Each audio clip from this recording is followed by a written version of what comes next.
We are fortunate at Tennants to have a collection of Chinese works of art, mainly collected in the 1950s from some of the top London dealers.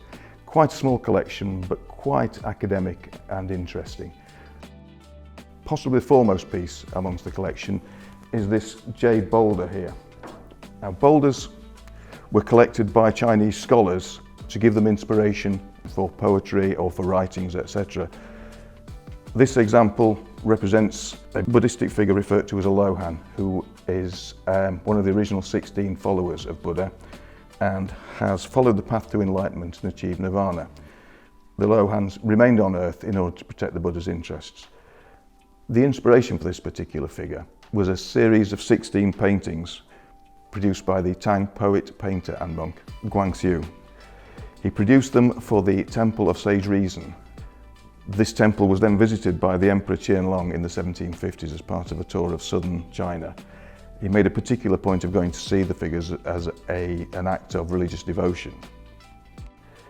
He was so moved by the pictures that he then produced a eulogy for each of the 16 figures. And on this particular figure, the eulogy is inscribed on the background rockwork and is then picked out in gilt.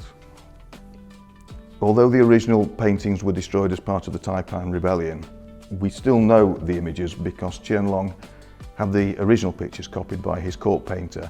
These now hang in the Palace Museum in Taipei. Also, one of the monks at the temple commissioned a series of stone engravings. These were then used extensively to disseminate the images throughout China. The copies were produced in various media. They were reproduced in paintings, they were reproduced in wood, but most interestingly, they were reproduced in jade. Jade being one of the hardest materials in the natural world, and has always been expensive to quarry and to work. It was highly regarded by Qianlong, who had a significant collection of jade, both contemporary to his reign and also from earlier periods. The depth of the carving on this shows the workmanship involved.